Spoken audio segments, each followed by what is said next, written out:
Good afternoon. My name is Aisha Chugtai, and I'm the chair of the Budget Committee. I'm going to call to order the Budget Committee meeting for Monday, April 14th, 2025. Before we begin the meeting, I want to offer a friendly reminder to all members, staff, and the public that these meetings are broadcast live to enable greater public participation. These broadcasts include real-time captioning as a further method to increase the accessibility of our proceedings to the community. Therefore, all speakers need to be mindful of the rate of their speech so that our captioners can fully capture and transcribe all comments for the broadcast. We ask all speakers to moderate the speed and clarity of their comments. At this time, I'll ask the clerk to call the roll so we can verify the presence of a quorum. Councilmember Payne. Present. Wansley. Present. Greenville is absent. Vitoff. Present. Ellison. Here. Osman is absent. Cashman is absent. Jenkins. Present. Chavez. Present. Chaudhry. Present. Palmazzano. Present. Vice Chair Koski. Present. And Chair Chugtai. Present. There are 10 members present. Let the record reflect that we have a quorum. I'll also remind my colleagues that we will be using speaker management today, so please make sure you sign in. Colleagues, we have 4 items on our agenda. I will begin with discussion item number 1, which is related to the appointed position of Assistant Director of Labor Relations in the Human Resources Department. I will invite Brenda Miller from our Human Resources Department to come up and begin the presentation. Good afternoon, Chair Chugtai and members of the committee. I'm Brenda Miller, the Classification and Compensation Manager for the city, and I'm here to present the Assistant Director of Labor Relations for your consideration. The Assistant Director of Labor Relations reports to the Director of Labor Relations in the Human Resources Department. The position oversees the implementation of enterprise compensation strategy, positioning, maintaining alignment with the city's mission and objectives. The Assistant Director of Labor Relations has been evaluated at 573 points, grade 12. The salary schedule for 2025 is between $138,000 and $64,000. The incremental costs will be paid for by using existing HR funds, and the changes are effective April 17th of 2025. We believe this position meets the criteria of Section 201010 of the Minneapolis Code of Ordinances. It reports to the Director of Labor Relations. It's a member of the Human Resources Department's management team. It assists the Director of Labor Relations in the development and implementation of city policy, goals, and strategic planning for human resources, labor relations. It requires leadership, vision, team building, and strategy implementation. And it also establishes policy goals and strategies that are consistent with the goals and priorities established by the Mayor, City Council, and the Chief Human Resources Officer. We're asking that you find the Assistant Director of Labor Relations meets the appointed criteria as defined in Section 201010 of the Minneapolis Code of Ordinances and forwarded on to Council for approval. Thank you.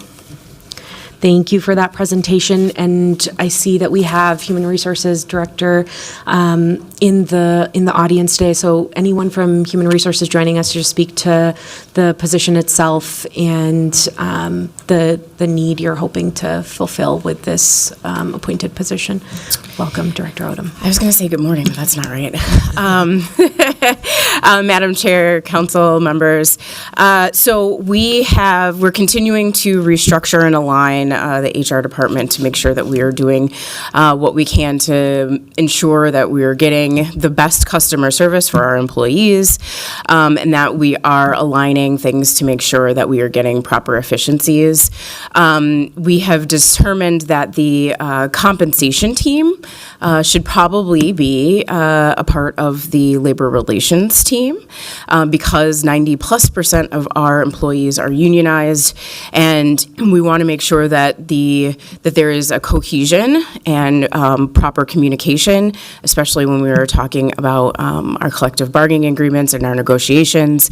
There has traditionally been a little bit of a disconnect, and with a lot of the new focus and I would say some of the media attention and other things, we want to make sure that those teams are working very closely and that we are aligning our compensation for our employees, especially our unionized employees, in the right way. So those two teams need to work really inseparably and then work again pretty closely with finance.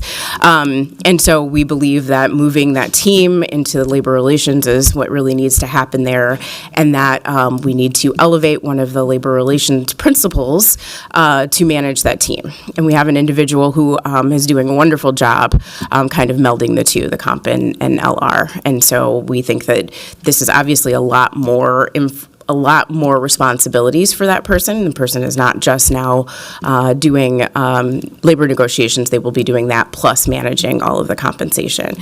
So that is the reason for making this restructure change.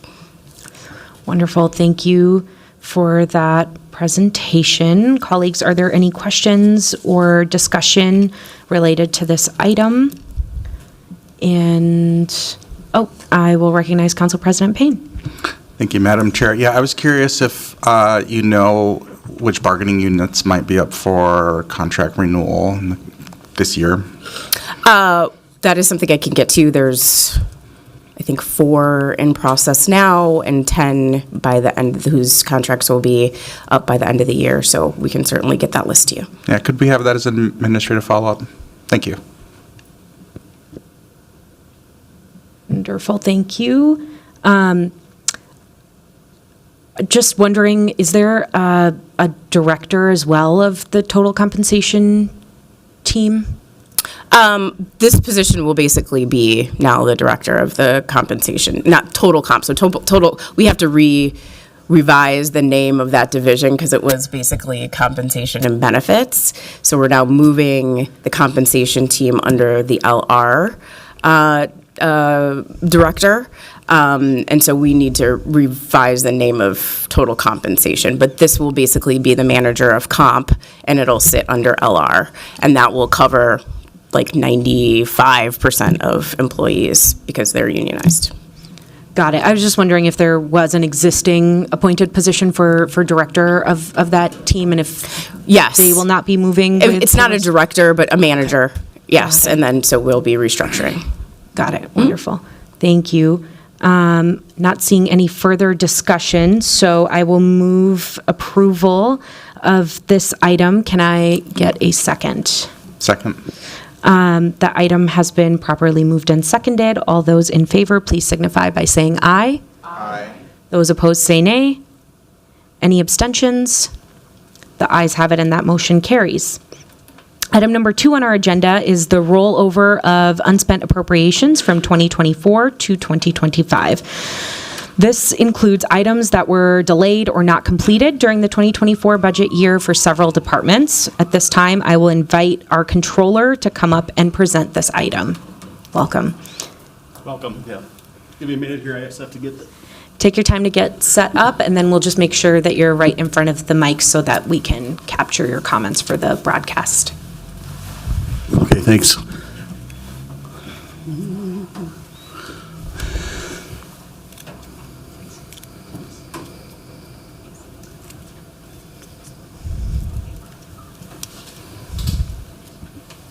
Can I help you, George? Here, George, let me help you. Okay, sure. All that right there, yeah. Thanks.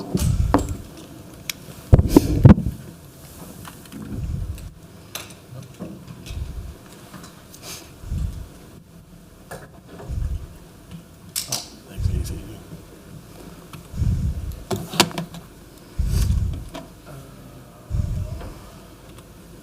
You hit the thing. Oh, which thing? Not her. Oh, We need the display shown.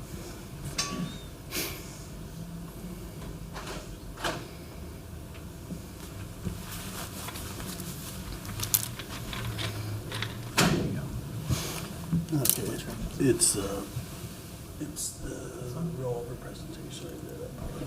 There you go. And then if you want to use this, the down arrow will advance the screen for you. Okay, yeah, thanks, Casey.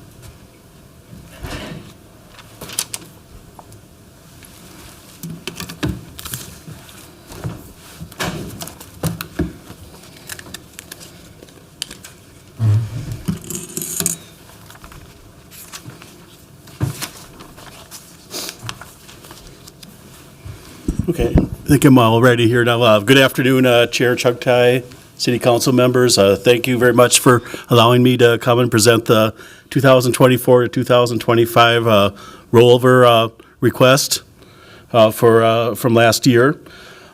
Just as a reminder, what rollovers are, is that they're an increase to the 2025 budget for items that were started in 2024 but weren't yet complete. You know, there could be legal obligations on contracts or, you know, things along those lines as well too. It's not an authorization for brand new spending or anything that wasn't before the council in the past. The city does have pretty strict rules for the rollovers that I'll go over in a minute. They're also thoroughly reviewed by a team we have in finance here with myself, our budget director, and chief financial officer. So from the presentation here, you can see the criteria here under section 4.13.10 related to the rollover. In order to be eligible for a rollover, they must be a valid encumbrance. Usually that means a contract or purchase order on the contract. It must be a one-time expenditure, not something that's recurring, like payroll, for example, wouldn't be eligible.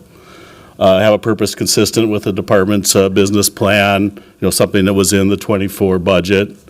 And then the department as a whole must have a positive appropriation balance as of the end of the year that can absorb the rollover. So again, it's not new spending, it just gives people a little more time to spend their 24 budget. And then also finally have the fund itself has to have a positive financial position. And I'm happy to report this year that we feel that all funds we're in a good enough state to consider rollovers. So just to talk a little bit about the process, what we do is finance leadership sends a request to the departments, usually around the end or middle of February or so. Departments have several weeks to complete the request for the rollovers. The deadline this year was March 7th. And then we do ask them to kind of signify compliance with the first four requirements of the policy.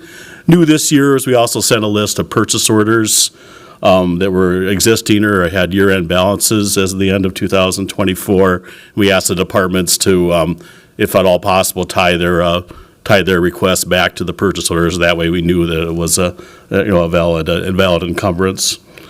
And then finally, we take a look at the fund balances and determine if there's enough money to roll over the requests. And like I say, I'm happy to report that we feel there is.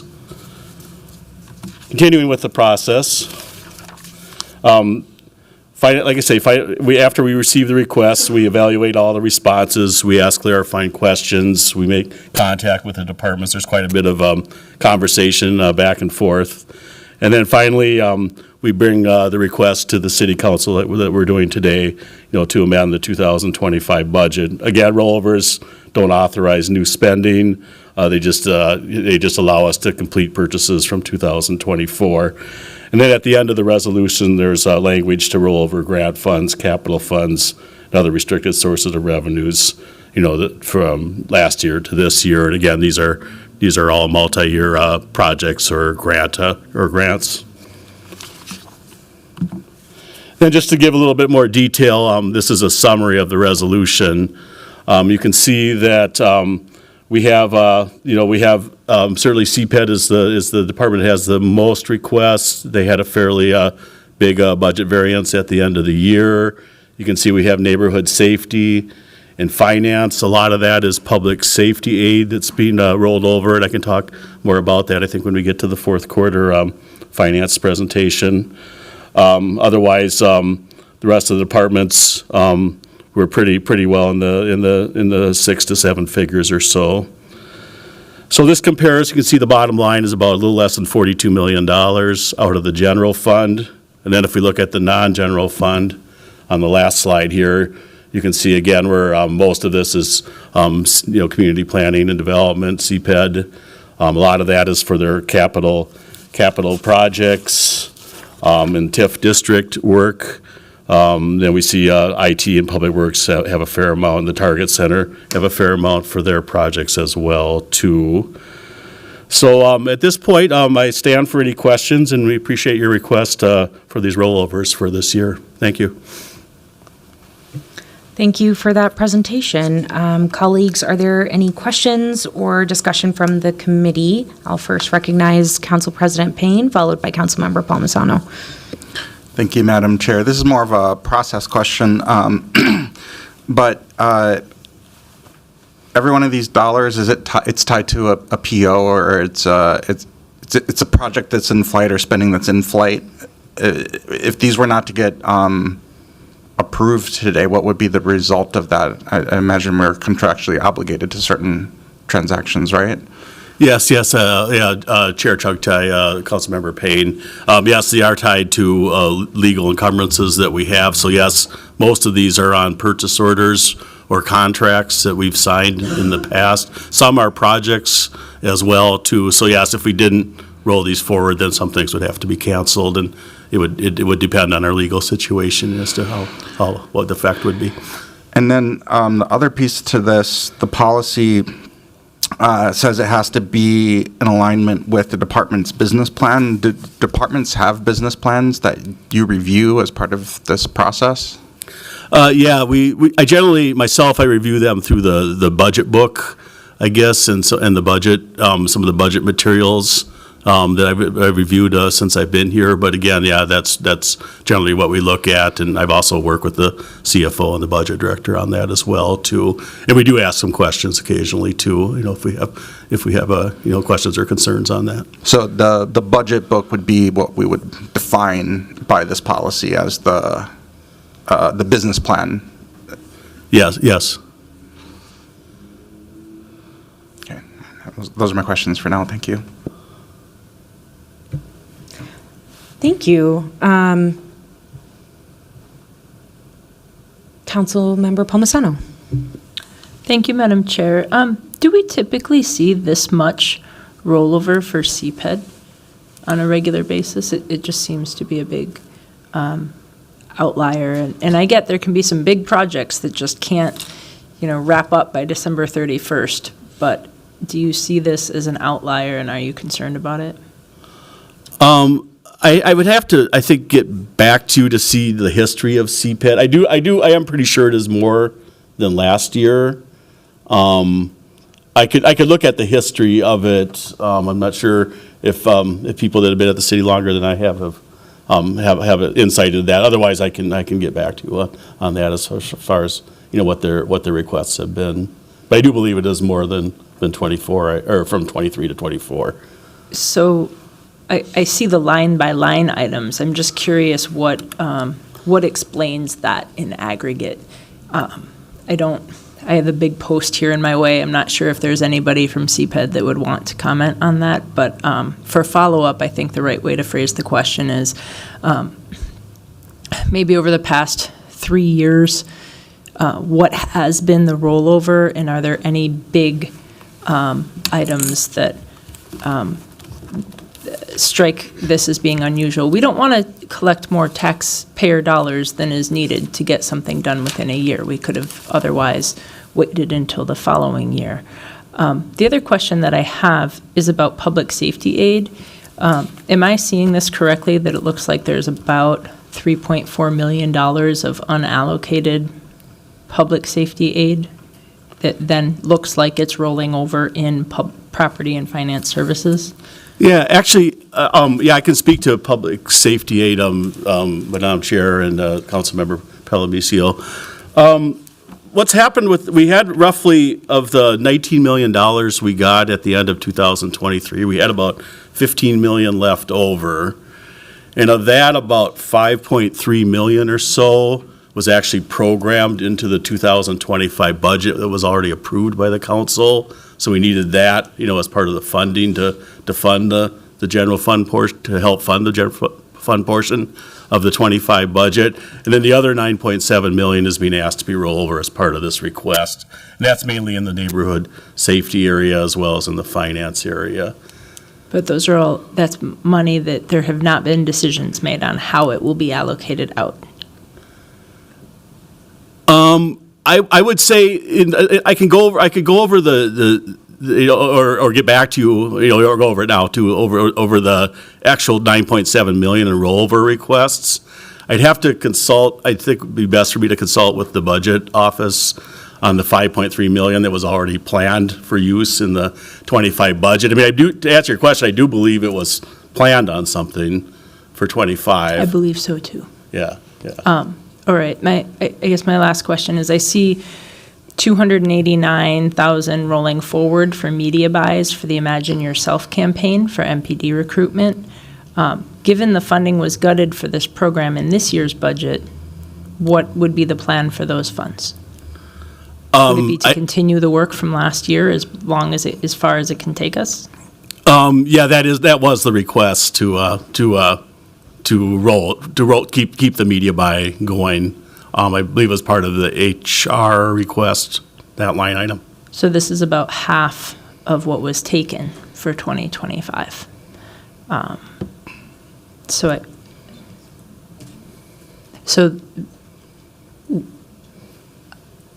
I'm sorry. It seems my colleagues on the dais might have more information. I'll yield to them. Thank you. Okay, thank you. Director DeSenza, did you want to just come up briefly and speak on public safety aid? Because I understand there was, we took the public safety aid remainder, and that lived in finance, but that was allocated as a part of the budget process in the recommended budget. So I just think it'd be super helpful if you could shed some clarity on public safety aid. Chair Chugtai, members of the City Council, Jane DeSenza, Budget Director. So there was a portion of, in the 24 budget, there were two sections of public safety aid that were sitting in the Finance Department. One of those was fully uncommitted, saving for future uses, and one of them was related to future pilots. The amount that was uncommitted was programmed in the 25 budget. I believe that was $4.5 million, and so that helped us buy down the levy on a one-time basis. And so those dollars are spent in the 2025 budget. Does that answer your question? Yes, and then can you speak to what's being rolled over? Sure. Is that the different projects that were approved in 2023 for the 2024 budget? Chair Chugtai, yes. So departments gave us an update on where so many of those projects were. We didn't program them in the 2025 budget, and so they need to be rolled over if that work is to continue. Great, thank you. All right, so next I will recognize Councilmember Wansley. Thank you, Chair Chugtai. Also, I wish there was a way to kind of go line by line on this resolution, because I also had a lot of just outstanding questions, starting even with Neighborhood Safety Department. There's one section here where there's $3.7 million that's being rolled over, and it's titled Various Uncompleted Operational Contracts. And I know when we had them come before us, they shared that there were not any outstanding contracts still within that department. So I would love to get clarity on this. And actually following up to Councilmember Palmisano's question around the media buys MPD recruitment campaign, would love to get follow-up on this, as that same line that Councilmember Palmisano has shared around council members gutting this actually was not the case. MPD recruited or requested additional, I believe, $500,000 in new spending on the basis that apparently there was no money for this. And now we're seeing that there was $289,000 that was in the department available for this. So it feels as if we were given mixed information during the budget session around what resources were actually available within various departments, especially around certain initiatives when we were looking to make funding appropriations for our specific amendments. So very curious how we landed there. Also, really interested, I know my neighborhood associations would love to know the rollover, how we landed that with some of the appropriations within NCR, and some of the programs that are really tied to funding initiatives for neighborhood associations, like how did we land there? So it just begs the question of we had a very intense budget deliberation session, where, again, we had lots of questions around how do we reduce the levy, and it does feel kind of concerned or just weird right now that we're looking at over $100 million in rollovers, and I know some of this is committed, and that is not also reflected in this resolution that's presented to us of like, what is the breakdown of that, of these amounts that is already committed versus not committed. So I will name that as a concern, and I don't know what budget leadership could do to help reconcile that, if there's ways to get additional information on that piece so that we can actually know what is more flexible funding, or understanding what funding did not get spent down. Are departments having challenges spending some funding, and what is actually committed and is moving out the door? That does not feel clear from the resolution that's attached to this file for me.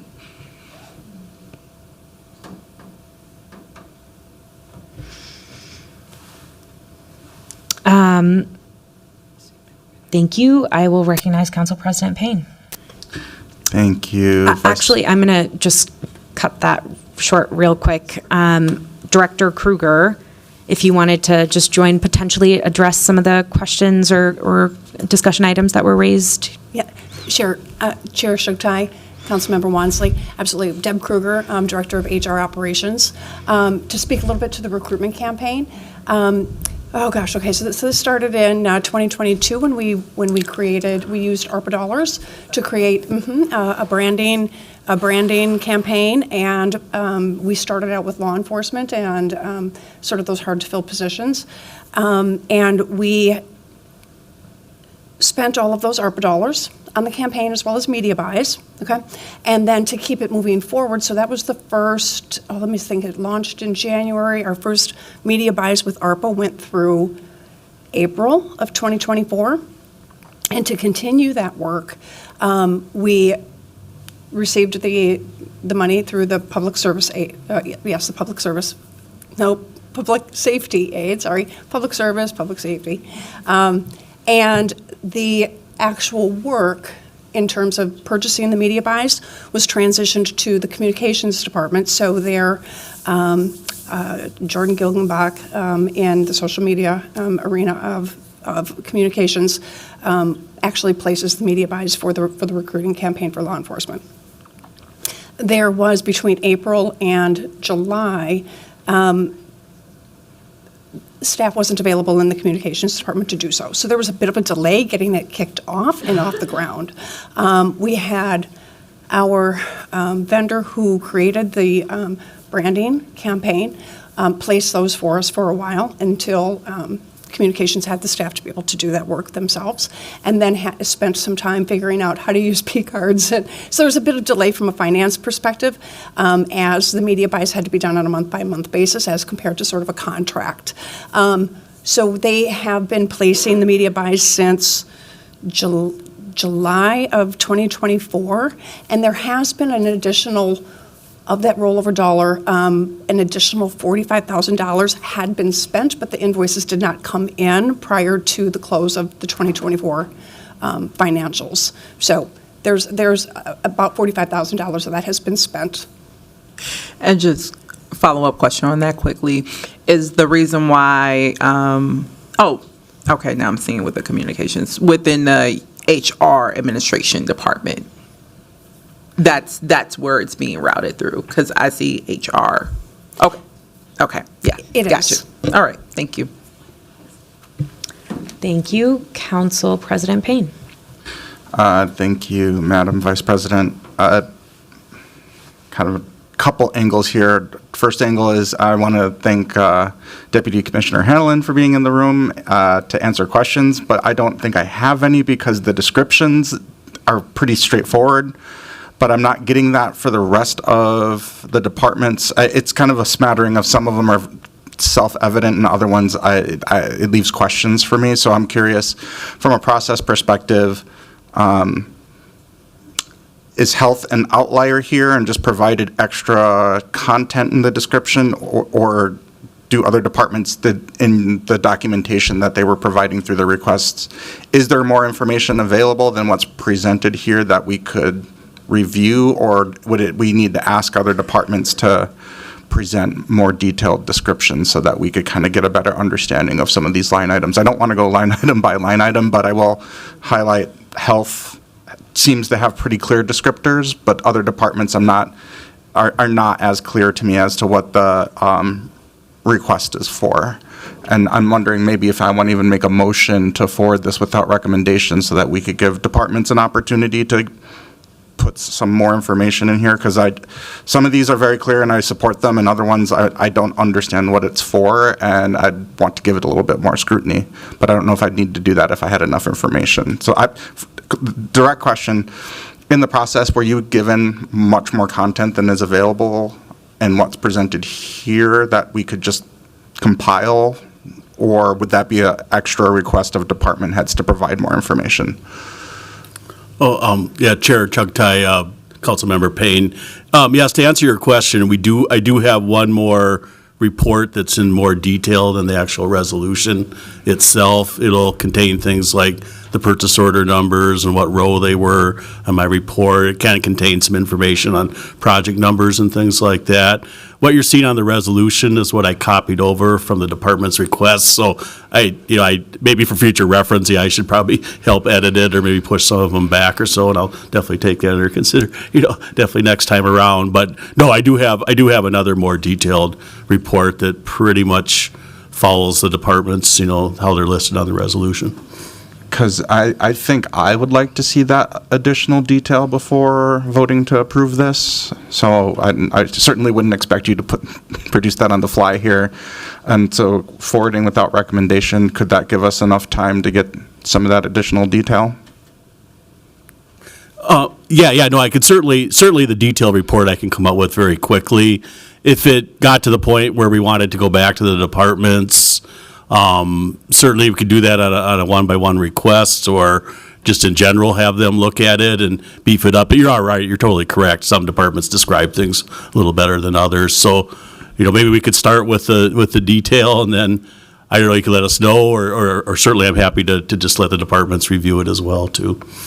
Yeah, because like I said, some of these are pretty self-evident and clear. I want to support moving forward. Other ones I have questions about. I'd hate to hold up departments that have provided clarity, waiting for other departments. So maybe what we can do is forward without recommendation, if there's a second for that. Second.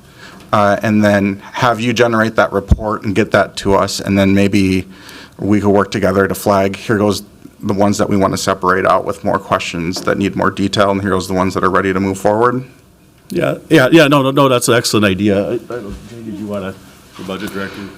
If I could just add through the chair a comment. Most of these items are, as Council President indicated in the first question, contracts that the council has previously voted to approve and move forward.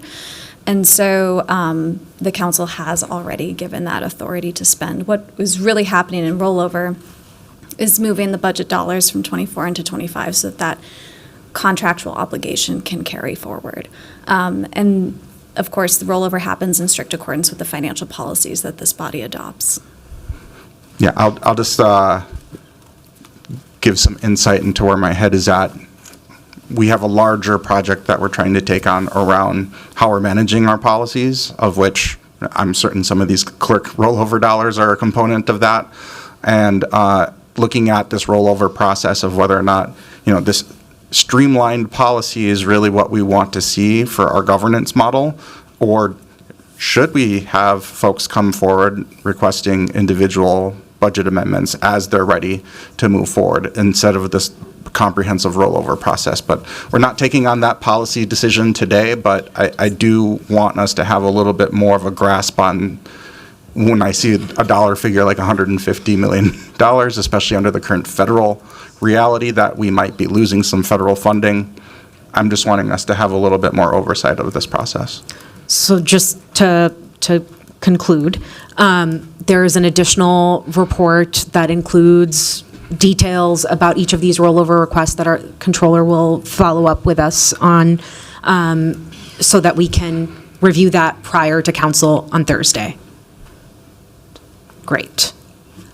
CFO Dai, go ahead.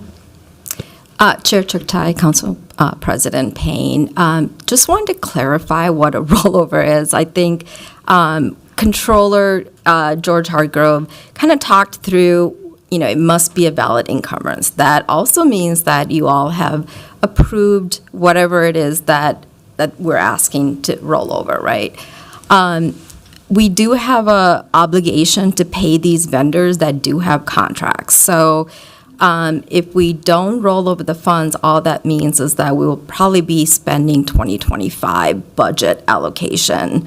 So we'll probably be in the hole for the amount that's not rolled over from prior year. Also, this is a part of our year-end exercise to be able to close out our books. So I just want to make sure that that's not delayed as we have a requirement to complete our financial statements by June 30th. Thank you. Wonderful, thank you. Councilmember Chowdhury. Yes, thank you so much, Madam Chair. I don't have a question, just more so a comment in the discussion that we're having. I think for me, this rollover process from the perspective of council is a really good opportunity, as other colleagues have kind of noted, to understand the ways in which our enterprise is spending money or not spending money within a certain time frame.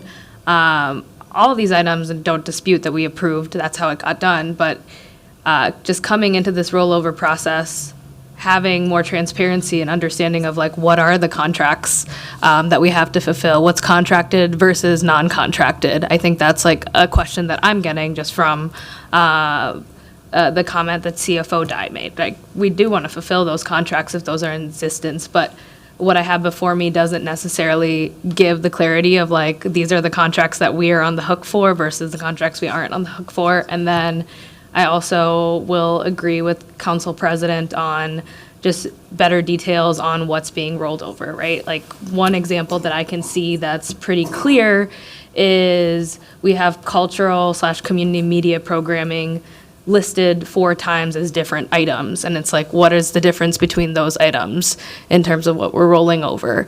For me, that's important to get an understanding, so I have a good understanding of how we're spending money in a calendar year versus not, and then what we're rolling over into.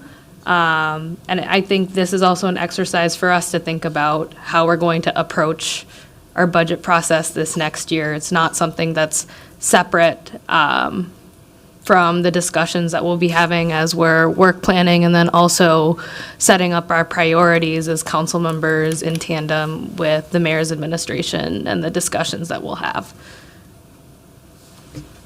Thank you. Next, I'll recognize Councilmember Wansley. Thank you, Chair Chuktai. Yeah, I just also wanted to flag another one, for instance, where we're just saying we want a little bit more transparency around certain programs that, yes, council has already approved allocations towards, and then we are trying to get a sense of, are there challenges in spending down said money, as Councilmember Chowdhury highlighted, during a certain time frame? Like, I'm thinking, for instance, hate crime prevention 2024.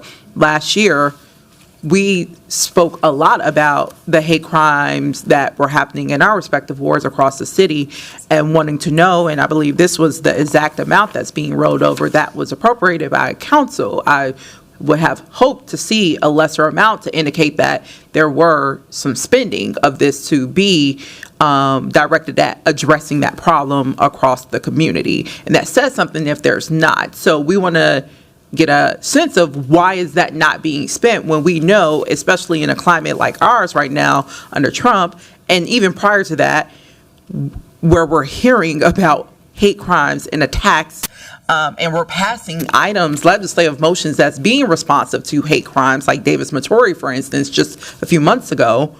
Why aren't those being spent? Why aren't the funding towards programs that council are moving forward with are not being spent? That is something of concern. And if we only see in the description as saying hate crime prevention 2024, that's not sufficient. So I would love to see some more detail as what's going on with that, for instance. Thank you. I'm not seeing any further discussion. And so we have a motion to forward this item without recommendation that's been properly seconded. I'll ask the clerk to call the roll on that. Councilmember Payne. Aye. Wansley. Aye. Rainville is absent. Vita. Aye. Ellison. Aye.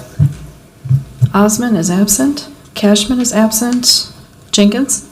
Aye. Chavez. Aye. Chowdhury. Aye. Palmazano. Aye. Vice Chair Koski. Aye. And Chair Chugtai. Aye. There are 10 ayes and 0 nays. That motion carries. This item has been forwarded to Thursday's council meeting without recommendation, and we'll keep an eye out for a more detailed report from Controller Hardgrove. Thank you so much for your presentation. We'll now move to item number 3, which is a biannual personnel report. This is the first of 2 personnel reports that we'll be receiving this year. I'll invite Deb Kruger, Director of Human Resources Operations, to begin that presentation.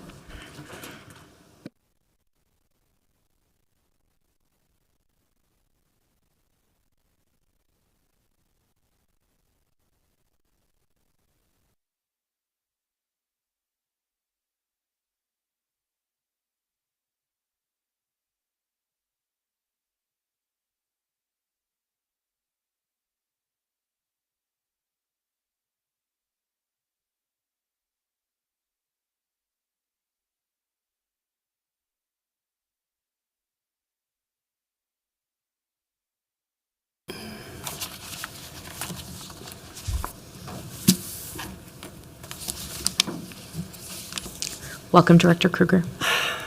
Thank you. Good afternoon again, Chair Chugtai, Budget Committee members. My name is Deb Kruger, Director of HR Operations.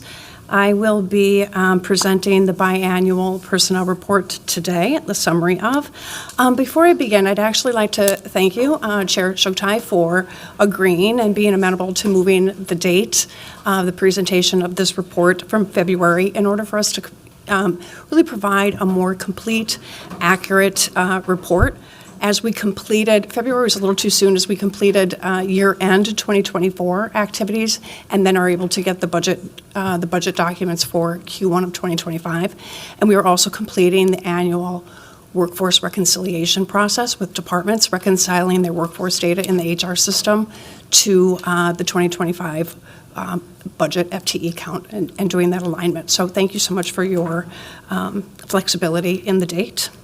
And I'd also like to, on that note, I'd also like to thank the Budget Office and the Department liaisons. They have worked really hard and diligently reconciling sort of our HR system workforce, FTE counts, against, and position data and against and aligning to the budgeted FTE counts for 2025. We used a new process this year, and the Budget Office pretty much met one-on-one with each department, spent months reconciling data and making those cleanups in our HR system so that we can have some more streamlined reporting, and it really improves our workforce reporting process. So thank you to the Budget Office as well. So a little bit about the biannual personnel report. This is in response to the Council legislative directive and is in support of the Budget Committee's work plan. The full report was prepared by the Human Resources Department and the Finance Budget Office. The last biannual personnel report was presented in August of 2024. And today's presentation will provide a summary of both city and departmental approved FTEs, the status of those positions, personnel expenses, cost-saving initiatives within departments, and personnel administrative actions year-to-date. The full detailed report is available in LIMS, the Legislative Information Management System, and I'm going to apologize in advance. There is an updated version of both the PowerPoint and the report. There was a calculation error in the overtime expenses and an update. They have been provided to the clerk's office and have been updated and uploaded in LIMS. And last but not least, I just want to make a distinction that, at least from the workforce data that's in the report is with data effective March 20th of 2025.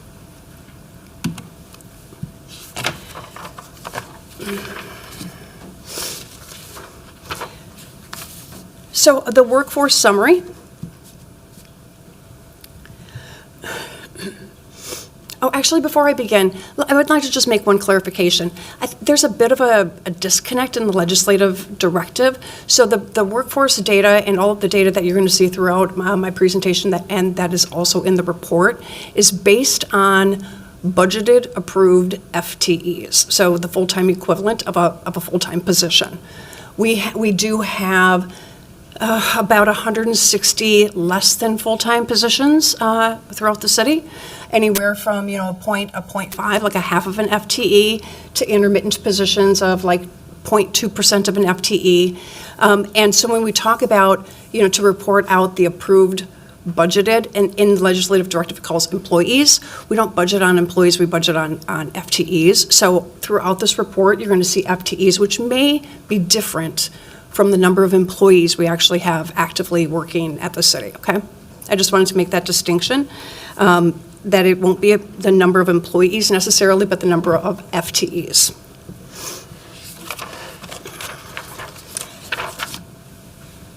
In 2025, the FTE count for the city is, that was council approved in the 2025 budget adoption, is 4,272.61 FTEs. In addition to that, year to date, there have been 3.3 FTEs added to the budgeted FTE count through the approved administrative ad process that I will speak to a little bit more in depth on an upcoming slide, which brings us to a total of almost 4,276 FTEs at the city. That represents a increase of 81 FTEs, which is a 1.9% increase overall FTE count from 2024 approved FTEs. Of those 4,276 FTEs, almost 99% of them are full-time positions. The remaining 1.2% are part-time or intermittent in nature, and the majority of those positions are in the convention center and due to the event-driven nature of their staffing needs.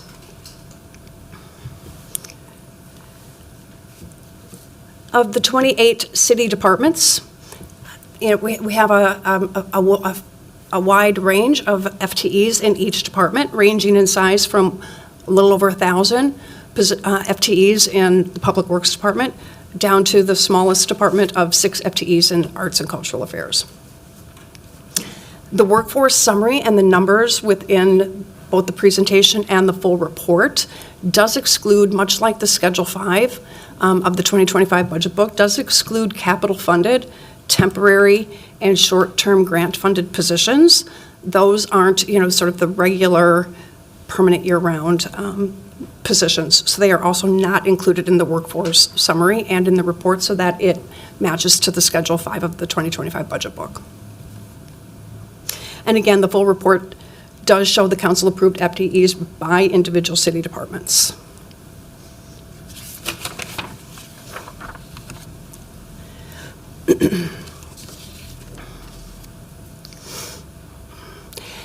As of March 20th, 2025, 90% of those 4,276 FTEs, the positions that are associated with those FTEs, have been filled.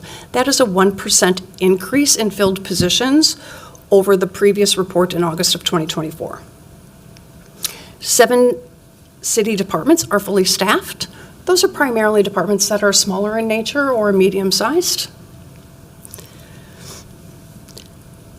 There are also 100, so in addition to the 4,276 approved and budgeted FTEs, there are also an additional 105 FTEs that technically are considered over-allocated within departments. above and beyond their approved FTE count. Many of them are known, and so some of the explanations around why we get to 105 FTEs over the budgeted FTE count. There are some departments that have an allowance to sort of overfill the number of positions that are historically high turnover, and they are also positions that have a longer time to fill hiring process. For instance, in 911 with their 911 operators, call takers, dispatchers, the fire with firefighters, and in 311. There are also 5 FTEs that are either funded through one-time public safety aid funding or other short-term funded positions where the funding is from an external source. That is also, again, not part of the approved council FTE count. And most of the remainder of the 105 are around trainee, apprenticeship, pathway program positions, where those jobs are created as sort of an alternative approach to hiring for some hard-to-fill positions, primarily in fire with firefighter cadets, EMS internships, police with their community service officer, police cadet, peace intern pathways programs, public works with their public works service worker trainees, water distribution operator trainees, auto mechanic trainees, some apprenticeship programs, and again, that alternative approach to be able to hire hard-to-fill positions. These are funded positions as in they use the vacancy savings from those sort of full entry-level positions to fund the pathways programs so that we train individuals to become qualified for those full entry-level positions. So the vacancy savings from those full positions and that are budgeted is used for the trainees so that when they graduate from their trainee or pathway program, they move into that full role. So again, the funding there then exists largely through sort of the vacancy savings of those full-time positions for the pathways and the trainees and the apprenticeships, as well as overtime savings, which is those positions that are allowed to overfill due to historical high turnover in fire and 911.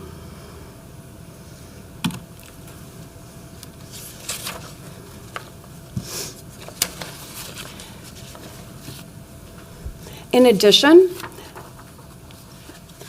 the city departments do take the opportunity to utilize the skill sets of temporary employees to supplement their regular staff for various reasons. As of March 20th of 2025, there were 509 temporary FTEs enterprise-wide. 363 of those were election judges.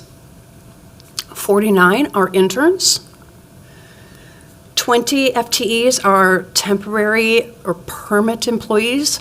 Again, very temporary in nature, either to backfill a vacant position as that position goes through the hiring process or on a special project basis. And then there were also 78 outside trades, skilled workers, primarily in the convention center, which is their stagehands who do the lighting for their events, CPAD, and in public works for their, they're just beginning their construction season, and finance property services for their skilled, like carpenters, plumbers, electricians. The temporary employee numbers are down significantly from the last report, where it was like 3,000. Primarily, that had to do with election judges. It's kind of that natural reporting difference in the reporting cycles. Quite a bit fewer elections, judges. Again, like right now at the time of the reporting, it's outside of the normal internship season, that will primarily start in May and then go through August or September, so we might see higher numbers there in the next report in September. And then as well for outside trades, again, much lower for public works, their construction season is just beginning, and so they've started to hire, but have not reached their peak in hiring yet for those outside trades.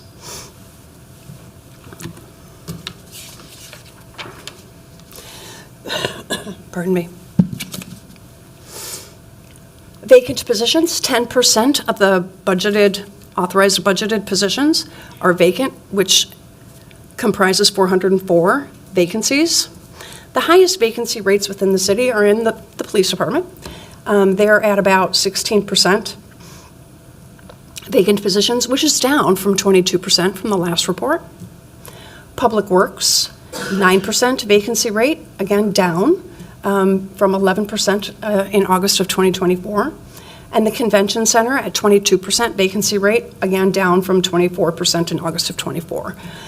Departments have been very diligent in filling their vacant positions, and we've had a lot of success in recruitment, and our applicant numbers are higher. 43% of those vacant positions have been vacant for 6 months or less. 41% have been vacant 12 months or longer. However, I will note that 90% of those positions that have been vacant 12 months or longer are either sworn police or those positions which are hired on a seasonal basis, okay? Within primarily Public Works, a Convention Center, or where there's class hiring, like in fire. For these 404 vacant positions, the hiring status and the hiring plans for those positions, I'm going to take the sworn vacancies out of the mix for a minute. There's 136 sworn vacant positions. So out of the 268 non-sworn vacant positions, 56% of those, they're actually either in an active hiring process right now. We're accepting applications, or we're screening applications, or they're interviewing or making job offers. Or they're in that sort of pre-process of getting a position up for recruitment and accepting applications. They're like doing their job posting development. And 44% have an upcoming recruitment sometime, most of them generally through June. They're intending to start the recruitment process. It's either a new vacancy, someone like recent turnover, or a new vacancy from the 2025 budget process. There's about 30 positions on this list that are in the classification process at this moment, and then they'll move into a hiring process. Or it's seasonal hiring, and so throughout the year, those seasonal processes will come to, will begin. Or some departments are in the middle of a reorganization, and so they may be changing their positions up a little bit, or they are revamping the job duties slightly to align better with their business needs before they post those positions. Overtime expenses, and again, I believe this new slide has been uploaded in LIMS. There was a calculation error on this particular slide. Overtime expenses, $10.9 million is budgeted in 2025 for overtime expenses. $7.4 million has been spent on overtime year to date, which leaves 32% of budgeted overtime remaining for 2025, with 75% of the year remaining. So overtime expenses are high so far for, this was through, and I believe these dollars went through, and this data went through March 31st, so the end of Q1 of 2025. And in the report, there is a list of the departments that have overtime spend against their budgeted amount. Personnel administrative actions.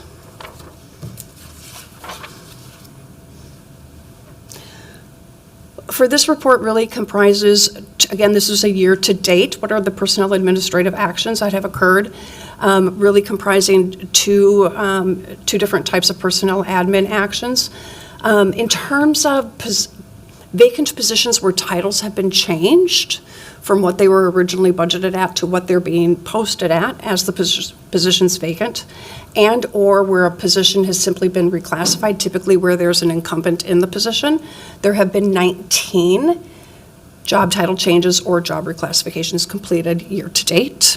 That full list is in the detailed report. And again, 3.3 FTEs have been added administratively and fully funded from the department's non-personnel budget. And one of the requests and items in the legislative directive was sort of the budgetary impact of reclassifications and other administrative actions. And the budget office is in the process of identifying those budgetary impacts of the reclassifications. It occurs Q2 annually. They're in the process of that right now. Cost savings initiatives. Again, in the report, there is a full listing of the cost-saving initiatives that each city department is undergoing or is in the process of analyzing what their actual cost savings are. So in the full report that you will see, it's really more of a description of what changes they're looking at, particularly beginning now in 2025, which really aligns very closely with the mayoral 2026 budget ask of no new spend, right? Let's maximize our resources that we have. And so the departmental responses to what they're doing to save costs is really a wide range of initiatives. The majority of those have been centered around technology adoption and workforce optimization. Technology adoption to automate many departments, to automate, streamline processes. They can realize some efficiencies, some effectiveness, where they can maximize their existing resources and or reduce costs, either personnel or non-personnel costs, through the adoption and automation of new technology. Workforce optimization. Many departments are reevaluating, realigning job duties, job assignments, doing sort of the same with less, looking at ways of sharing costs of like administrative staff and reducing critical overtime expenses. Other departments have reported some of their cost-saving initiatives around resource sharing and also analyzing fleet and maintenance costs and like fleet pool sharing and those types of ideas.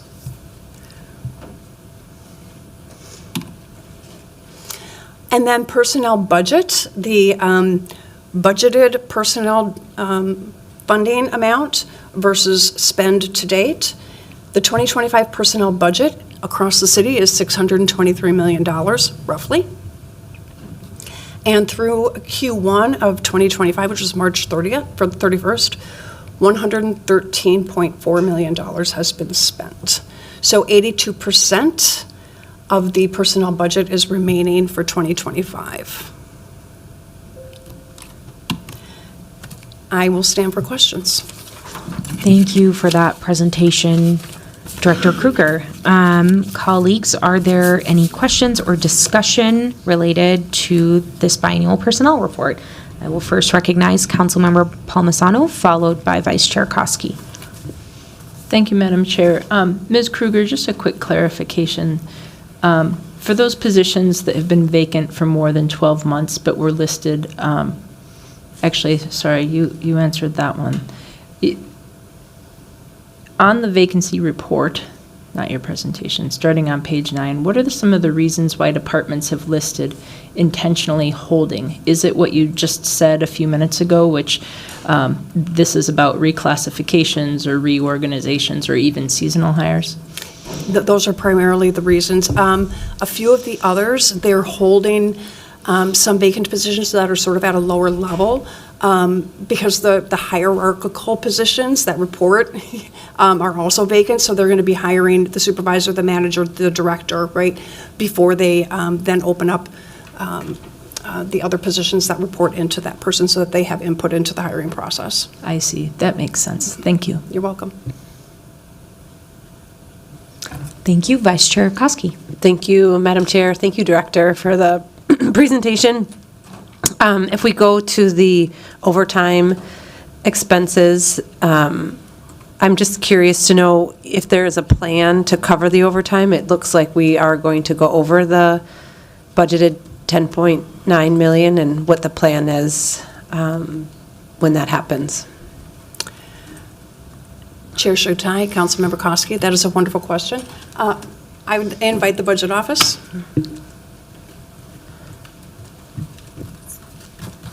Through the chair, Councilmember Koski, you'll typically see those sort of discrepancies with overtime with the police budget, for example. And this is one area where the charter minimum with the number of sworn staff comes into play. So we have vacancies that we know are going to persist and are not likely to be filled. And so often those vacancy savings for those sworn officers will go instead towards overtime. Okay, so that's helpful, because I do know that we utilize that vacancy savings for that, but I didn't know if that was already part of this equation. So at some point, this will get reconciled, and we will not be, because we'll be using the vacancy savings from either the sworn offices or other roles. Through the chair, Council Member Koski, will it be reconciled? Those funds are required to be allocated for the positions, but it is a bit of a dance that we do with the budget to the actuals, particularly for police overtime. Okay, thanks.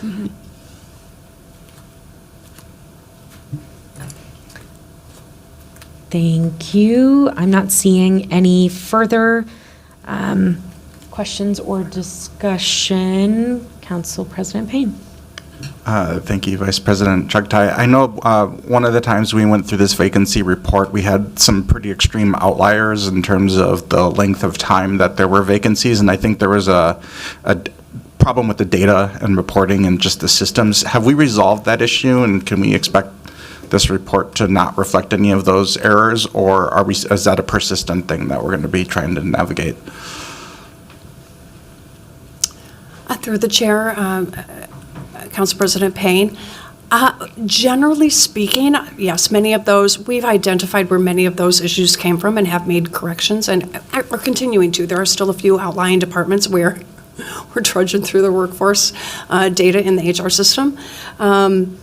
There are some system limitations in our current system where, particularly around outside trades positions that are budgeted through the council approval process, and they tend to hire them through, a union hall, and so they come in as a temporary employee, so it makes it look, right, like that position has been vacant since 2017, when really it's been just filled in a different way. And so being able to tie those together, we are working with departments to find some alternate ways to identify that they haven't been sitting there vacant that whole time, they've just been filled through an alternative method. Thank you. Thank you. Now seeing no further question, never mind. Councilmember Chowdhury. Sorry, we always just get right under the buzzer, Chair. I don't have any particular questions. I just wanted to state that this report was really, really helpful and detailed. I think there's just like a lot to process here and follow up on. So just appreciative of you putting this together, and just thank you to the authors of the legislative directive for working on this. I see this as kind of like a good marker for information that we'll be needing to go back to as we go through our work on the budget this year together. Thank you. Okay, I'm now not seeing anyone else in queue, so with that, I'll direct the clerk to file this report, and with that, we have concluded all business to come before the committee today, and if there is no, no, you're right. Oh my God, I'm so sorry. No, we have a pretty meaty item still. Okay, final item on our agenda, item number 4, receive and file. This is a presentation on the 2024 fourth quarter financial status report on select city funds. And once again, I will invite Controller George Hardgrove to come back and present this item.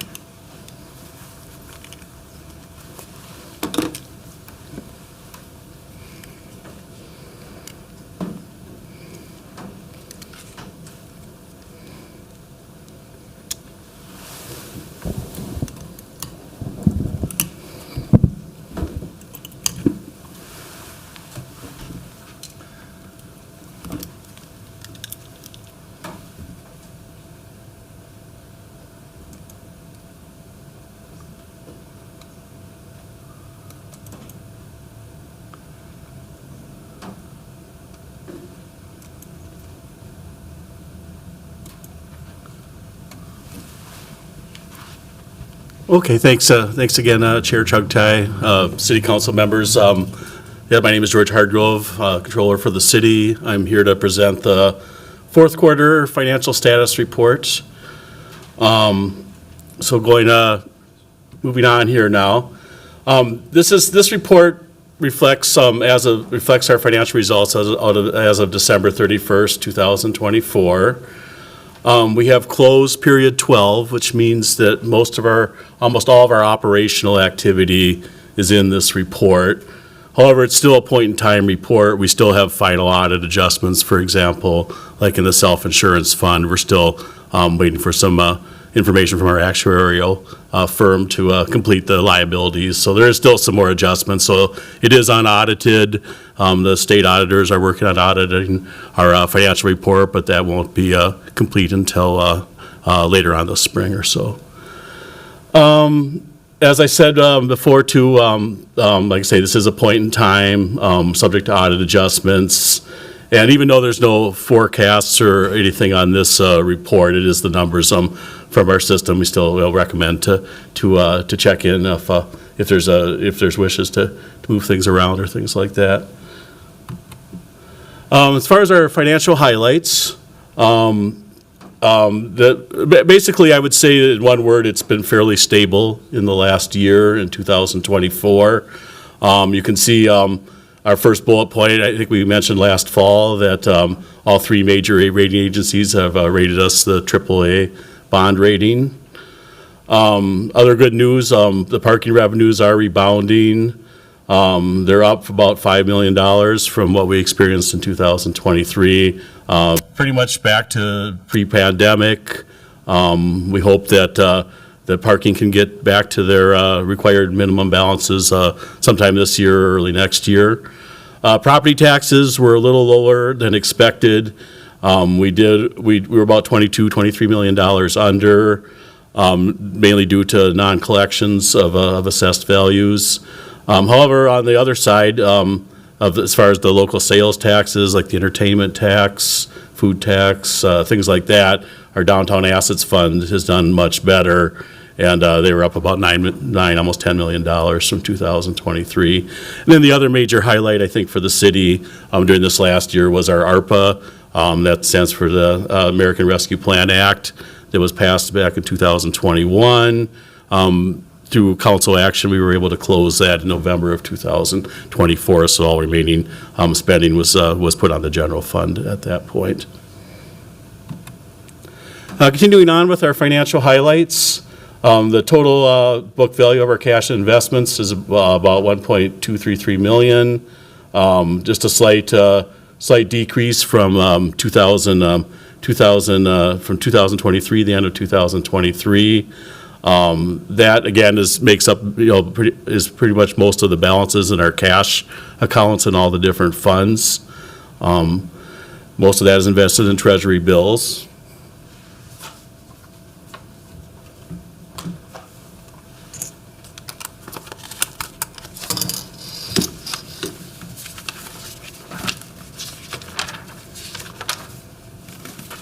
Moving on to a little bit more details.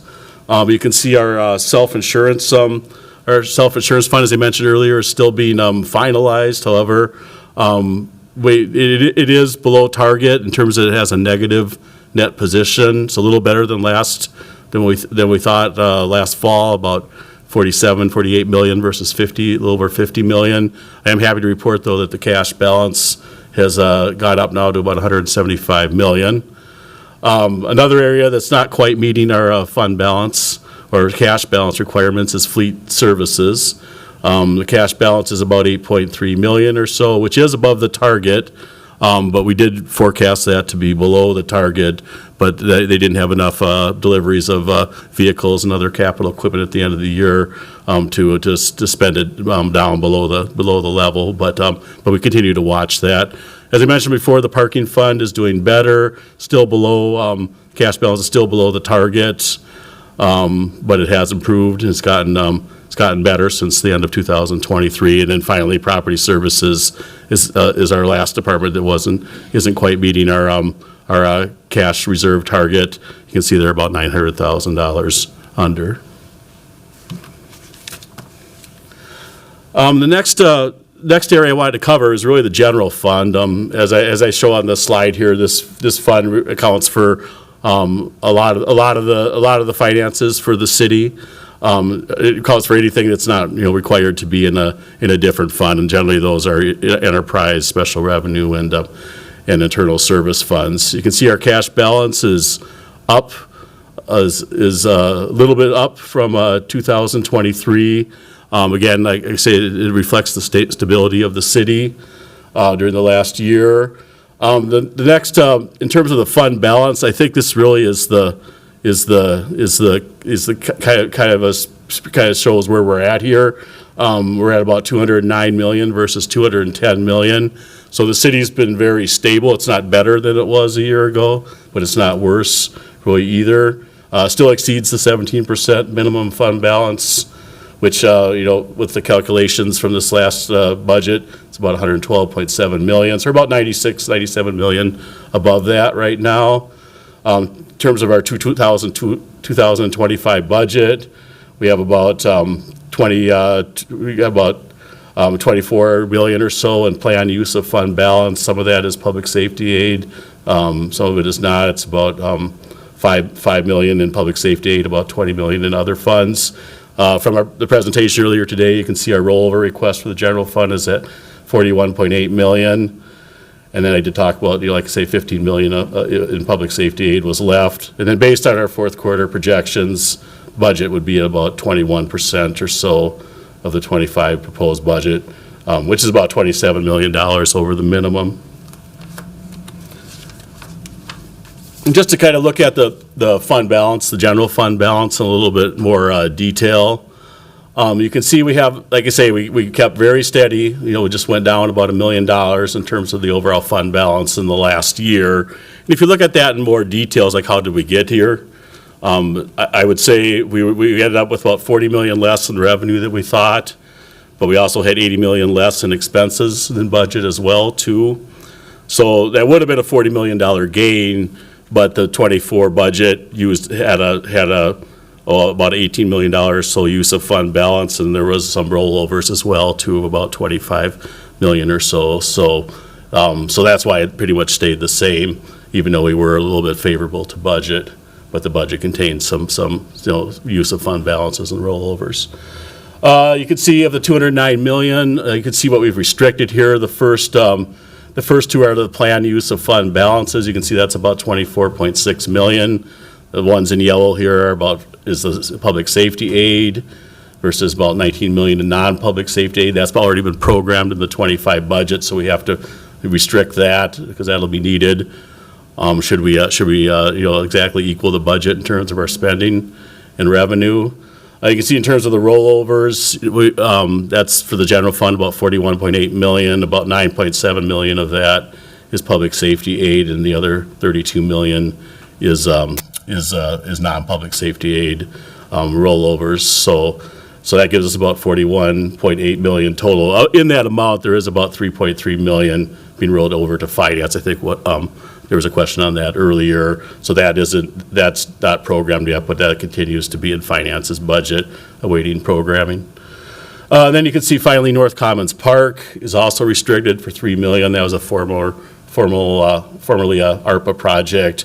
Is not in the budget, I don't believe, in 2025, but we do have it restricted, and that can be used with your approval later on. So you can see we have about 69 million restricted out of our 209 million. That leaves us about 140 million. Our target would be 113 million. Gives us about 27 million or so in unassigned fund balance or so above the target. And obviously that's there to kind of finance a lot of future unknowns, federal funds, of course. A lot of things happening with that. Could potentially fill in gaps, for using the use of fund balance and budgeting. We have our self-insurance fund that we'll need to look at again, and certainly lately with the market and the economy, there's been some pretty big swings in that as well, too. So just getting a little bit more into the details of the general fund and some of the revenues.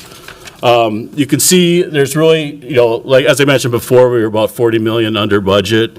Most of that is in property tax. So you can see that on the far left on the graph. And then the other one was the state aid or so, since that was received in 2019. So that makes up the bulk of the $40 million or so in general fund revenue that we were under budget. If we look at the timing of the revenue, you can see that it was pretty consistent all year round. We were generally under our 3-year average for all the quarterly reporting periods for the year. Normally we're a little above our budget. This last year we were a little under it or so. Again, some of that was the public safety aid that was received earlier. Looking at the details on the general fund expenditures, you can see there we are about $80 million under budget or so. Some of that is in internal services. The finance department was holding funds for public safety in the North Commons Park, so that wasn't all spent certainly in 2024. So we were favorable there, so that counted for some of it. A lot of the other savings was CPED, which was about $21 million or so in the general fund under budget as well, too, with health being about $3 million under budget. So that really makes up the bulk of the 80 million or so that we finished under budget in the general fund. In terms of the timing of the spending, again, that was also, just like the revenue, was also less than the 3-year average. You can see pretty consistently for all 4 quarters, March, June, September, December. Normally, we would spend about 94% of our budget. This last year was about 89%. So that's one reason why the rollovers were a little more. Moving on to non-general funds, the next category in our fund family is the special revenue funds. They're generally used to account for revenue that comes in with specific restrictions on it. You can see we have the convention center and the target center, as well as regulatory services. Our grants are generally restricted. CPED has quite a bit of special revenue as well, too. And you can see for the fund balance and the cash, they both decreased substantially from 2023. That was expected, given the closeout of ARPA and the push to spend the remaining ARPA funds during this last year in 2024. So you can see that accounts for the most of the large decrease in the cash and fund balance. And these are set aside, for use and are generally considered, either non-spendable, restricted, or committed. Looking at a little bit of the details here, you can see the convention center is one area that's down a little bit. However, downtown assets, if you go down a couple funds below that, you can see that's up. Generally, that's a result of transfers, as well as you can see the grant funds down below. They were, like say, the cash balance went down about $83 million. Again, that's mostly driven by ARPA. Fund balance is down as well, too. So like I say, your special revenue is going down, but mainly because of the ARPA program. Internal service funds, these are funds that we use to keep track of departments or areas of departments that sell services to the rest of the city, as opposed to selling services to the public. You can see some of our biggest ones are fleet, the equipment fund, property services, IT, our self-insurance fund. Those make up the bulk of the internal service funds. Here we had generally a modest increase, certainly in our debt position went up about $4 million. Our cash went up about $25 million or so. Going down a little bit more of the details in our internal service funds, you can see some of the fund balance that went down is attributed to the certainly to the fleet and the equipment area. You can see both cash and net position are down there. Conversely, IT is up a little bit, which is mainly intergovernmental services. The rest of them are stayed pretty much the same. Some improvements in the self-insurance fund, as I noted earlier as well, too. So again, doing a little bit better than the end of 2023 for our internal service funds. And then finally, our last family of funds here is our enterprise funds. These are departments in the city of Minneapolis that sell services to the public as opposed to selling them primarily internally that we just looked at. Most of these are all in public works, except for CPED has an enterprise fund as well too, but most of this is in public works, the sewer, water, solid waste, parking. You can see we had kind of a mixed bag in terms of results for the year in these funds. The net position increased from 2023. Our cash decreased a little bit, about $8 million from 2023. Again, these are mainly fairly stable funds that do finance their capital needs by selling bonds and as well as having a fund balance as well too to have a reserve. Just looking at finally looking at our details here. You can see again. You can see our sanitary sewer has been up both in terms of cash and net position. Stormwater is down. Parking is up a little bit. It continues to improve. Otherwise, the CPED enterprise fund is fairly stable. So again, you can kind of see that it's not a big difference from either our forecasts from the last quarter when we did the Q3 forecast, or just even looking back to the end of 2023, fairly stable in terms of enterprise funds. So that concludes my presentation for the fourth quarter. At this time, I can take any questions that you have. Thank you for that presentation. Colleagues, are there any questions or discussion related to this item? I'll recognize Councilmember Palmisano. Thank you. Mr. Hargrove, I'm also glad that Downtown Assets Fund is doing well. But when you mentioned that property taxes are under budget by almost $23 million due to a higher non-collectible amount, where do we make up for that loss of revenue? How does that get fixed? Does it eventually get fixed over time? I don't think we just say, can you help me understand how do we account for that? Oh, yeah. When we do the budgets, the way we budget, we do know that not all property tax will be collected. The way the city budgets is to put the full amount in revenue, but then have a bad debt expense at the bottom. And so I think in this case, this last year, we had more, we collected a little bit less than we thought we would when we net both the total revenue from property taxes and the bad debt. So it was higher this year. In the long run, it will affect the fund balance if we were to continue to, for example, if the economy, got bad or things like that, we weren't collecting as much anymore, then gradually over time, it would start to affect the fund balance and subsequent budgets. Okay, thank you. Any other questions or discussion? I'm not seeing any. I will direct the clerk to file this report, and now we have concluded all business to come before the committee today, and without objection, we stand adjourned. Thank you, everyone.